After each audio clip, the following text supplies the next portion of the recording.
magic mushrooms, as well as 500 oxycodone and ecstasy pills. The total street value of the drugs is $335,000.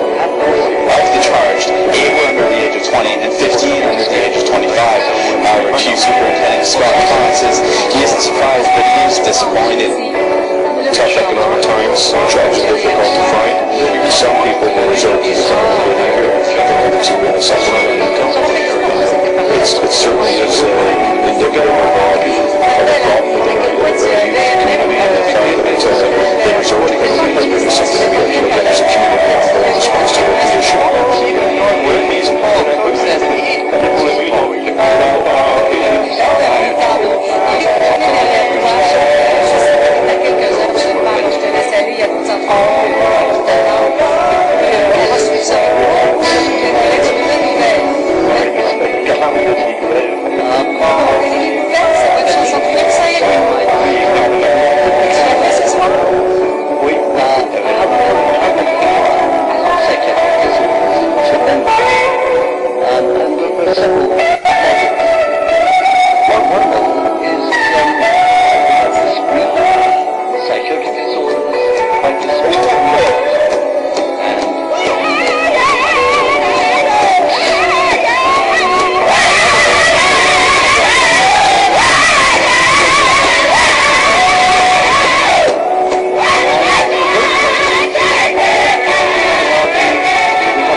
For example, let's take a very simple example.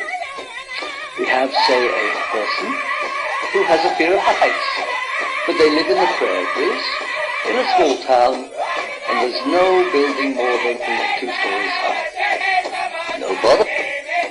But let's say if that person moved to a big city to take a job and found that the job was on the 20th floor of a skyscraper.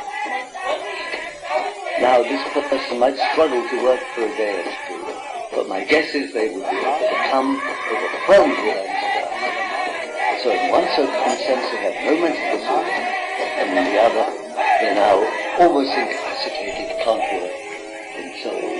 So setting is another factor that we have to think about. Does that imply that there are mental disorders which pre-exist the circumstances, that they're internal or intrinsic to certain personalities? Yes, I don't know about certain personalities, I'd say people, in general, right. Yes, I think it's quite clear that we have some kind of many people have some kind of predisposition to disorder. But this predisposition, whatever it might be, genetic, let's for the moment go back to genetics as the basic predisposition perhaps. But that genetic predisposition has to interact in some way with environment. Some kind of stress, some kind of heat stress, nasty experiences and so on. And given that may flourish into a mental disorder. On the other hand, people that don't get that kind of stress but have the same predisposition may never develop the same mental disorder. Do you believe that something like fear of heights could have a genetic basis? Oh, I think fears like heights, snakes, small rodents like mice, all those clearly are inborn fears, and they're protected. Bien sûr. On dit ce que l'orgueil les amarre, donc on en parle tout à l'heure. Est-ce que tu es déjà en préparation de...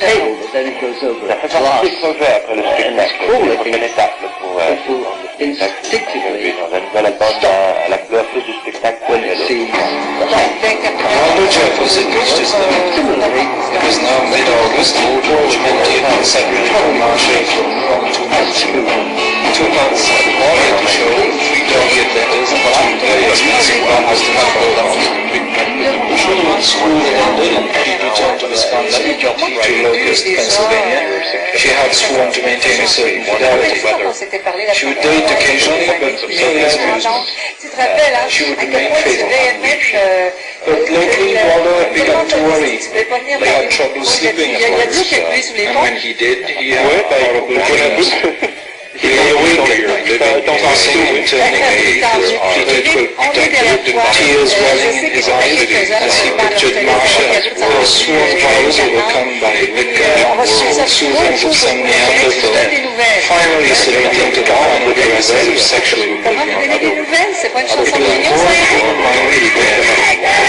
visions of Marcia's faithlessness haunted him. Daytime fantasies of sexual abandon permeated his thoughts, and the thing was, they were based on how she really was. He, Waldo, alone understood this.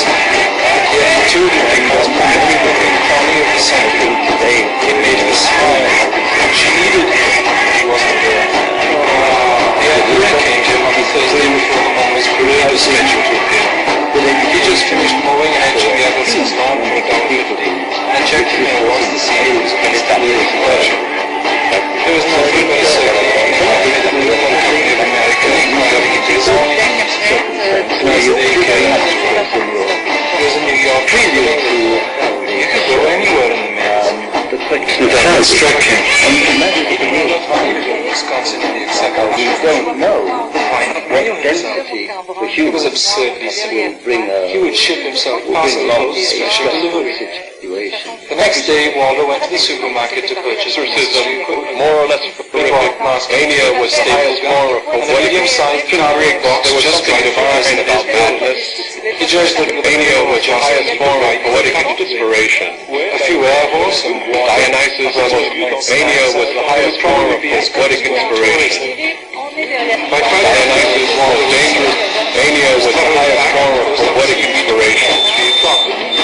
Dionysus was dangerous. As he sat curling inside, resting before the cushioning, When the ancient Greeks attempted to define Marcia's face, mania was the highest form of poetic inspiration. Dionysus was dangerous, but also she was the sublime of God. Then maybe they could see a movie. During the Christian Middle Ages, Dionysus was associated with the demonic, Rough hands, and was violently treated as all he was through forms of mysticism, more or less horrific, more miraculous, just for the more silly life standards. It has been a very rough weekend. With the rise of modern medical science, violence was seen as an illness. Fools of Europe were rounded up, taken off their ships, and respected like the war, Certainly the way and the ships were full power, racing in Actually, the 20th century, after many changes in the classification of the treatment of mental diseases, and it's that infinite story that we're going to talk about today. She looked like a very, very best friend. Oh God, it's absolutely warm outside. I know what you mean. I feel all the heat. Marcia tightened the belt of her cotton robe with silk underwear. She wore on her finger of the kitchen table, licked her finger, made a face. I'm supposed to be taking these songs, but I makes me feel like throwing up. Marcia's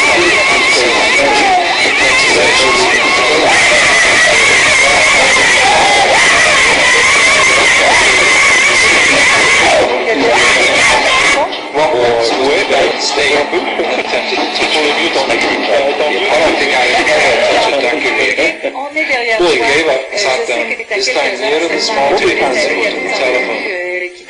Maybe Bill will call, she said as she was gone. She went to after last night, I thought maybe you'd be through with him. I know what you mean. My God, he was like an octopus. He was all over the place. Gestures, adverbs, divers, readers, revolves, driving, signal, drawing, camera, anything, trying, staring into my brain, just about X-ray, cutting.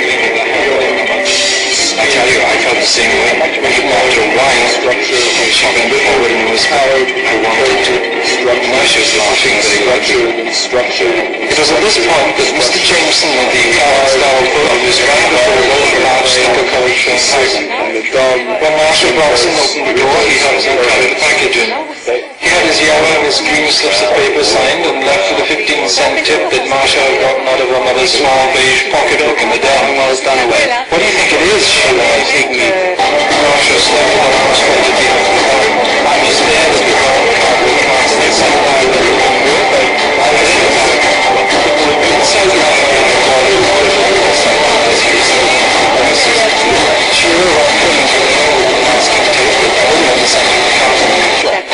when are you going to return address and see who it's from? Warren felt his heart beating.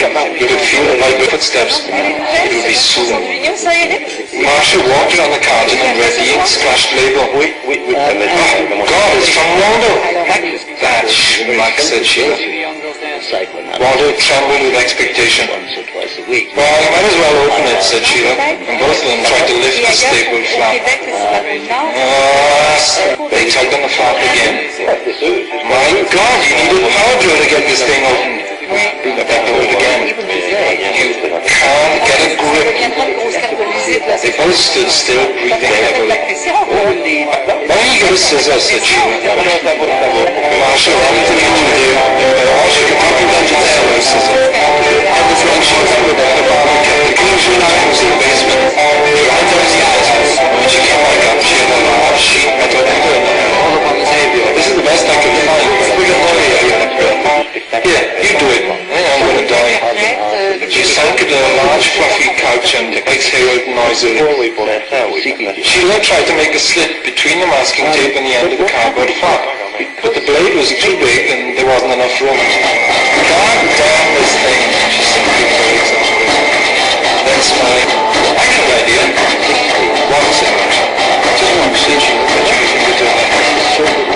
Inside the package, Walter was so transfixed with excitement that he barely breathed. His skin felt prickly from the heat. He could feel his heart beating upside down. Sheila stood quite upright, taken up the walked onto the other side of the package. Then she sank down to her knees, grasped the cutter by both handles, took a deep breath, and plunged the long blade through the middle of the package, through the masking tape, through the cardboard, through the cushion, and right through the center of Robert Jeffers' head, which split slightly and caused little rhythmic arcs of red to pulsate gently in the morning sun. And the therefore changing the behavior in a particular way. And if they bothered to treat it at all, it was through forms of exorcism, more or less horrific, more or less inhuman from our enlightened standards.